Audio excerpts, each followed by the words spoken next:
आजमगढ़ जिले के children girls college में 11वीं की छात्रा ने 31 जुलाई को इसलिए स्कूल की छत से कूदकर आत्महत्या कर ली थी कि उसकी अध्यापिका ने मानसिक रूप से टॉर्चर किया था। इस बात का खुलासा पुलिस ने आरोपियों की गिरफ्तारी के बाद किया है। गिरफ्तार अध्यापिका सोनम मिश्रा पत्नी प्रवीण कुमार मिश्रा निवासी 1058 खत्री टोला चौक थाना कोतवाली ने बताया कि मेरे कॉलेज की छात्रा के कब्जे से चेकिंग के दौरान 28 जुलाई 2023 को एक छोटा मोबाइल कीपैड वाला काले रंग का मिला था, जिसके संबंध में उसे बुलाकर पूछताछ किया गया था तो उसने मना कर दिया था। कहा कि दिनांक 31/7/2023 को मेरे द्वारा पुनः अपने कक्ष में बुलाकर कड़ाई से पूछताछ किया गया। छात्रा ने बताया था कि मोबाइल उसी का है, मेरे मम्मी पापा को मत बताइएगा। तब मेरे द्वारा उसके साथ कड़ाई पूर्वक बर्ताव किया गया था तथा उसके सामने उसकी मम्मी को फ़ोन लगाकर विद्यालय आने हेतु बोला गया था। सजा के रूप में छात्रा को प्रिंसिपल कक्ष के गेट पर खड़ा रहने हेतु आदेशित किया गया था। इस दौरान अध्यापक अभिषेक राय भी मौजूद थे। अन्य छात्राओं के मध्य अपने को अपमानित पाकर छात्रा द्वारा विद्यालय के तीसरी मंजिल से कूदकर आत्महत्या कर ली। गिरफ्तार अध्यापिका ने बताया कि छात्रा के पास से जो मोबाइल मिला था उसे मैं अपने पास रखी हूँ। पुलिस ने दूसरे अभियुक्त प्रधानाध्यापक के कब्जे से मृतक का स्कूली बैग व मोबाइल बरामद किया। आप पर गंभीर आरोप लगे हुए हैं कि आपकी प्रताड़ना से क्षुब्ध होकर बच्ची ने आत्महत्या कर ली, क्या कहेंगे? अगर अपनी जॉब करना गलत है तो शायद मैंने गलत किया है, और अगर अपनी जॉब करना गलत नहीं है तो मैंने कुछ गलत नहीं किया है। जॉब में ये होता है कि मोबाइल मिला, उसी को लेकर पूरा विवाद शुरू हुआ जी। तो आप गार्जियन को बुला सकती थी? गार्जियन को बुलाया गया था। तो उस दिन तो नहीं बुलाया गया था? उसी दिन बुलाया गया था गार्जियन को। तो ऐसी क्या परिस्थितियाँ हैं कि बच्ची जो है? बच्ची ने डिनाई कर दिया था कि हमारा फ़ोन नहीं है। मैं उस दिन उपस्थित नहीं थी। जब दिन मैं उपस्थित हुई मैंने उनको बुलाया। उनकी मम्मी ने ये बोला कि हमारा बच्चा सनबीम में पढ़ता है, 1:30 बजे छुट्टी होगी तो उसको लेके फिर मैं बच्ची को लेने आऊँगी। बस परिजनों का आरोप है कि लगातार 3 दिन तक टॉर्चर किया आपने उनको, बच्चों को। अब परिजन क्या कह रहे हैं मैं क्या बता सकती हूँ। मैं तो अपनी बात बताऊंगी कैसा हमारे यहाँ होता है। यहाँ तक कि 44 साल पहले का स्कूल चल रहा है, आज का स्कूल है हमारा।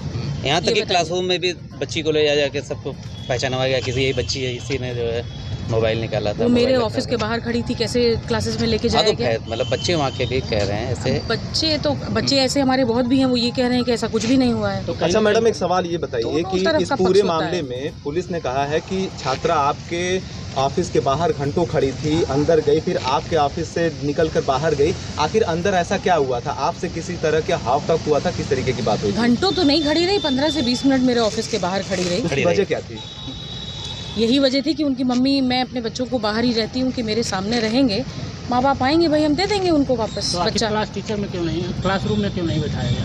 भाई क्लासरूम में जाके बच्चा क्या कह दे क्या ना कह दे, कोई अफवाही उड़ा दे, इसी चक्कर में हम लोग क्लास में नहीं भेजते। घटना मैं क्लास टीचर हूँ और मैंने ही गार्जियन को फ़ोन किया था कि ताकि बच्ची जो है जो भी उसके पास मोबाइल मिला है तो गार्जियन आए और उस साक्ष्य को देखें कि बच्ची के साथ ये मोबाइल अनवांटेड तरीके से मिला है, तो उसको समझेंगे तो गार्जियन अपना जो भी आगे निर्णय लेना होगा लेंगे। मैं क्लास टीचर था, मैंने क्लास टीचर के रूप में गार्जियन को फ़ोन किया और गार्जियन ने, उनकी मम्मी ने ये बोला कि मैं अपने छोटे बच्चे को सनबीम स्कूल से लेकर के जब आऊँगी तो मैं आ करके और फिर आप लोगों से मुलाकात करूँगी। और उसी 10 मिनट या 15 मिनट के अंतराल में बच्ची ने इस तरीके का डिसीजन लिया। लेकिन वहाँ तो गार्जियन ये कह रहे हैं कि हमको पहले, हम यही हमारी दुकान है चौक पे, हमने कहा कि हम आ रहे हैं तो कहा नहीं आप गार्जियन माँ को भेजिए, फिर माँ को बताया गया कि नहीं फादर को भेजिए। आप लोग 1-1.5 घंटे गुमराह करते हैं। ऐसा कुछ नहीं है। जो 12:30 बजे के आसपास जब 6 पीरियड चल रही थी तो मैंने ही फ़ोन किया सबसे पहले जो है पिता को उनके। तो चूँकि लड़की ने रिक्वेस्ट ये किया, बच्ची ने खुद रिक्वेस्ट किया कि मेरे पिताजी पुनः बुलाया जाए, मेरी माताजी को बुलाया जाए, तो उस चीज़ को मतलब सिक्योर करने के लिए, बच्ची है माँ से ज़्यादा कंफर्टेबल रहेगी, पिता से कम कंफर्टेबल रहेगी, तो इस वजह से हमने ये डिसीजन लिया कि सर आप एक काम करिए, मम्मी का नंबर हो तो दे दीजिए, क्योंकि पिता का ही नंबर हमारे पास था। तो मैंने खुद उनसे बोला तो कहीं ठीक है आप ले लीजिए नंबर। तो नंबर लिया, फिर मैंने उनकी मम्मी से बात किया तो उनकी मम्मी बोली कि 1:30 बजे के बाद मैं बच्चे को लेके आ जाऊँगी, छोटे बच्चे को। तो अब उसी का इंतज़ार हम लोग कर रहे थे और उसके बाद मैं अपने क्लासेस में चला गया। 7th पीरियड चल रही थी, मैं पढ़ा रहा था और 10 से 15 मिनट का जो भी डिफरेंस हुआ उसी डिफरेंस में ये घटना। और उसके बाद 1-1.5 घंटा गुमराह करते कि बच्ची मर चुकी थी, आप लोग गुमराह बताते ऐसा नहीं, कुछ कोई नहीं, बात ऐसा नहीं है। कुछ नहीं, आपकी कोई बच्ची गुमराह नहीं है। किया है। मैटर यहाँ पे ये था कि बच्ची जब उसका एक्सीडेंट हुआ तो उसके साथ हॉस्पिटल ले जाएंगे।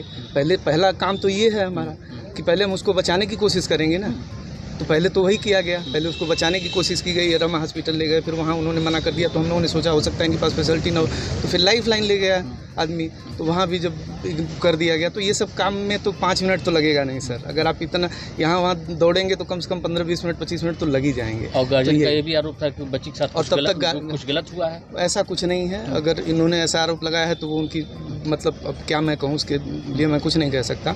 हाँ, चूँकि हॉस्पिटल ले जाते समय एम्बुलेंस में उसके कपड़े जो है फट गए थे, उसको फिर हम लोगों ने ढका। हमारा उद्देश्य यही था कि उसको सेफ रखा जाए, और ऐसा कुछ नहीं है। अगर ऐसा सोच रहे हैं गार्जियन तो या तो कहीं किसी बहकावे में आए हैं, या तो उनका उद्देश्य बदल गया हो, या तो भ्रमित हो। अच्छा, जो भी हो, जो मोबाइल मिला या कुछ मिला तो आपने प्रबंधन को सूचना दिया था? ठीक है, आप लोग वहाँ मैनेजमेंट वो देख रहे हैं, आप लोग प्रशासनिक देख रहे हैं, लेकिन क्या प्रबंधन को जानकारी में विश्वास में लिया था? तुरंत कैसे प्रबंधन को, जैसे मोबाइल की जो चेकिंग होती है, रूटीन चेकिंग होती है, हर स्कूलों में होती है। ये कोई हमारे स्कूल में नहीं हो रहा है कि अब स्कूल में बच्चे मोबाइल ले आना किसी भी स्कूल में अलाउड नहीं होगा, सभी लोग जानते हैं। तो बस ये उद्देश्य था कि रूटीन चेकिंग में है, महीने में 15 दिन में कभी कभी ऐसे रूटीन चेकिंग हो जाती है। तो फ्राइडे को हुआ था, शुक्रवार को चेकिंग, उस दिन मैम अब्सेंट थी। तो अब हम कैसे डिसीजन लें, तो मैम से बात हुई तो मैम बोली हम सोमवार को आएंगे, फिर उस पर जो भी आगे कर। तो 2 दिन छुट्टी हो गई, शनिवार और रविवार, तो सब लोग अपने अपने काम में व्यस्त हो गए। तो 2 दिन तो किसी ने कुछ किया ही नहीं, कोई एक्टिविटी ही नहीं थी। जो भी हुआ वो सोमवार को हुआ। सोमवार को आने के बाद पहले वाइबा था, मैंने फर्स्ट पीरियड से, मैं खुद क्लास टीचर हूँ, मैंने वाइबा लिया फर्स्ट पीरियड में उस बच्ची का, और अच्छे से उसने वाइबा दिया, कोई दिक्कत नहीं थी। 5th पीरियड लंच के बाद जो है, 5th पीरियड के बाद फिर 6th पीरियड में मेरी पीरियड फ्री रहती है, तो उसी समय मैम ने बुलाया कि जो है देखिए ये मोबाइल इनकी पकड़ी गई है और आप इनके गार्जियन को फ़ोन कर दिए। चूँकि अब मैं ही क्लास टीचर हूँ तो मेरे ही पास नंबर होगा, तो मैं गया स्टाफ रूम में बैठा, फिर वहाँ पे रजिस्टर ओपन किया, फिर पिताजी का नंबर था इनके, मैंने पिताजी को फ़ोन किया, तो बोले कि आप मुझे बता दीजिए मैं ही आ जाऊँ। तो मैं कहा आप दुकान छोड़ के क्यों आएँगे, छोड़िए नॉर्मल सी बात है, जो है मम्मी का नंबर दे दीजिए, मैं उनसे बात कर लेता हूँ, वो आ जाएंगे। बस यही बात थी। फिर उनके माताजी को फ़ोन किया गया, तो बोलें कि सर 1:30 बजे छोटे बच्चे की छुट्टी होती है, मैं उसको लेकर के आऊँ। मैं कहा कोई बात नहीं, अभी समय है, आप आराम से आ जाइए। अच्छा, बस यही कह करके मैं 7th पीरियड, भाई 6ठी पीरियड में 30-35 मिनट का होता है, तो ये करके मैं अपने 7th पीरियड क्लास ले रहा था। और जब 7th पीरियड चल रही थी, 10 या 15 मिनट बीते होंगे 7th पीरियड का, उसी समय दुर्घटना हो गई। और उनके गार्जियन भी फिर मुझे लगता है 140 या 145 तक आ गए थे जब ये घटना हुई। तो कोई अंदेशा नहीं था कि बच्ची इस तरह से घटना ऐसा कुछ नहीं अंदेशा था, ऐसा कोई अंदेशा अगर होता तो हमारे भी बच्चे हैं और हम लोग शिक्षा का काम कर रहे हैं ना, बच्चों को समझाना बचाना यही हमारी जिम्मेदारी है। इसके अलावा हम मारने का तो काम करते नहीं हैं, बच्चों को बचाने का काम करते हैं। 31 जुलाई को थाना सिधारी अंतर्गत चिल्ड्रन गर्ल्स कॉलेज में एक घटना घटित हुई थी, जिसमें थाना सिधारी पर धारा 302 के अंतर्गत FIR पंजीकृत की गई थी। इस FIR में दोनों नामजद अभियुक्त, जो कि स्कूल के प्रिंसिपल सुमन मिश्रा और क्लास टीचर अभिषेक राय, इन दोनों को गिरफ्तार करके रिमांड के लिए जनपद न्यायालय भेजा जा रहा है। इस प्रकरण की विवेचना के लिए CO सिटी के पर्यवेक्षण में SHO सिधारी और SO महिला थाना की एक टीम गठित की गई थी।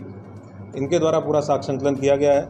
अभी तक के साक्ष्य संकलन के दौरान विद्यालय में लगे CCTV कैमरा और उसके DVR जब्त करते हुए CCTV फुटेज का अवलोकन किया गया है। फुटेज से 31 जुलाई को लगभग 12 बजे के बाद से छात्रा का प्रिंसिपल के कमरे में जाना, बाहर आना, कमरे के बाहर काफ़ी देर तक खड़े रहना और लगभग 1:15 बजे के आसपास प्रिंसिपल के कमरे से तेज़ी से सीढ़ी के रास्ते ऊपर जाते हुए तीसरी मंजिल पर जाना प्रमाणित हुआ है। एक अन्य फुटेज में छात्रा के गिरने का वीडियो भी प्राप्त हुआ है, जिसको विवेचना में शामिल किया गया है। फील्ड यूनिट द्वारा घटनास्थल के निरीक्षण के दौरान बेंजीडीन टेस्ट किया गया, जिससे यह प्रमाणित हुआ कि जिस जगह पर छात्रा गिरी थी वहाँ पर ब्लड की मौजूदगी थी, लेकिन उस ब्लड को स्कूल के कतिपय लोगों द्वारा वहाँ से साफ़ कर दिया गया था, जिससे निष्कर्ष निकलता है कि इस जगह को पानी डालकर साफ़ करने का प्रयास किया गया है। यह साक्ष्य मिटाने का अपराध है, इसीलिए धारा 201 IPC का समावेश भी इस विवेचना में किया गया है। वादी पक्ष से कुछ ऑडियो भी पुलिस को प्राप्त हुए हैं, जिनको विवेचना में हमारे द्वारा शामिल किया गया है। छात्रा के मोबाइल को प्रिंसिपल के पास से आज सुबह बरामद कर लिया गया है। इस मोबाइल में जो सिम लगा है वो छात्रा के पिता के ID पर लिया गया है और CDR एनालिसिस से ये प्रमाणित हुआ है कि ये मोबाइल छात्रा के द्वारा इस्तेमाल किया जा रहा था। अभी तक की विवेचना से बात प्रकाश में आई है कि अभियुक्तों द्वारा छात्रा के पास मोबाइल मिलने की बात को लेकर प्रोफेशनल काउंसलिंग ना करते हुए इसकी बजाय अत्यंत ही इनसेंसिटिव और अमानवीय दृष्टिकोण अपनाते हुए छात्रा को मानसिक रूप से प्रताड़ित किया गया। घटना वाले दिन भी छात्रा को उसकी क्लास अटेंड कराने के बजाय प्रिंसिपल रूम में बुलाया गया, मानसिक रूप से प्रताड़ित किया गया। सजा के रूप में उसको प्रिंसिपल रूम के बाहर काफ़ी देर तक खड़ा रखा गया। इसी मानसिक प्रताड़ना और सार्वजनिक रूप से प्रिंसिपल रूम के बाहर खड़े होने में छात्रा को महसूस हुआ होगा। जाहिर सी बात है कि जो उसके सहपाठी हैं उसमें बेइज्जती उसको महसूस हुई होगी।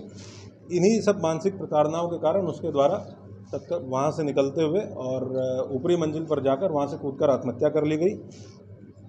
अभी तक की विवेचना से जो तथ्य प्रकाश में आए हैं उसके आधार पर धारा 306 और 201 आईपीसी के अपराध में इनके रिमांड के लिए इनको कोर्ट भेजा जा रहा है। पुलिस की विवेचना अभी जारी रहेगी। जो स्कूल है उसके स्टाफ और इच्छुक छात्राओं के बयान भी अंकित किए जाएंगे। विवेचना को बहुत ही साइंटिफिक तरीके से साक्ष्य संकलित करते हुए गठित टीम द्वारा संपादित किया जाएगा। अगर किसी अन्य व्यक्ति का भी नाम इसमें प्रकाश में आता है तो साक्ष्य संकलन की कार्रवाई करते हुए उसकी भी गिरफ्तारी सुनिश्चित की जाएगी। सर, अभी जैसे उसके गार्जियन आए थे तो उनका एक कहा था कि रेप की आशंका हो जाएगी, पीएम में ऐसा कुछ नहीं है। इस प्रकार पोस्टमार्टम रिपोर्ट का जो अवलोकन किया गया है और अन्य साक्ष्य संकलित किए गए हैं उससे इस प्रकार का कोई भी साक्ष्य अभी तक पुलिस को प्राप्त नहीं हुआ है। परिजनों का बयान विस्तृत रूप से लिया गया है। उस बयान में जितनी भी बातें उनके द्वारा की गई है हर एक बिंदु पर बहुत अच्छे तरीके से विवेचना करते हुए आगे विवेचना संपादित की जाएगी। प्रबंधन की क्या भूमिका रहेगी? जैसे क्लास टीचर और प्रिंसिपल से मुकदमा हुआ, प्रबंधन का भी कार्रवाई की मांग कर रहे हैं। ये जो परिजनों ने जो बयान दिए हैं और अन्य साक्ष्य संकलित किए गए हैं, क्योंकि अभी सीसीटीवी फुटेज हमारे पास जो इतना सीसीटीवी फुटेज है जिसका हम लोग अवलोकन करेंगे। अभी सीसीटीवी फुटेज वो देखा गया है जो प्रिंसिपल के रूम का घटनास्थल के आसपास का है, उसका अवलोकन करके साक्ष्य में शामिल किया गया है। इसीलिए मैंने आपको बताया कि जो भी लोग शामिल होंगे, जिसकी जो भी भूमिका होगी, उन सबको गिरफ्तार करके आगे की कार्रवाई की जाएगी। स्कूल पर कोई कार्रवाई करने की कोई कार्रवाई? इसके लिए डीएम साहब को पत्राचार किया जाएगा, संबंधित विभाग को पत्राचार किया जाएगा, क्योंकि हमारे लिए वो एक क्राइम सीन है और क्राइम सीन से साक्ष्य संकलन की कार्रवाई पुलिस के द्वारा की गई है। फील्ड यूनिट के द्वारा साक्ष्य प्रॉपर तरीके से संकलित किया गया है, उसको भी फॉरेंसिक एनालिसिस के लिए भेजा जाएगा। उसके अलावा जो भी प्रशासनिक कार्रवाई उसमें होनी है उसके लिए संबंधित विभाग को लिखा पढ़ी में सूचित किया जाएगा। अभी स्कूल बंद रखा जाएगा। जाहिर सी बात।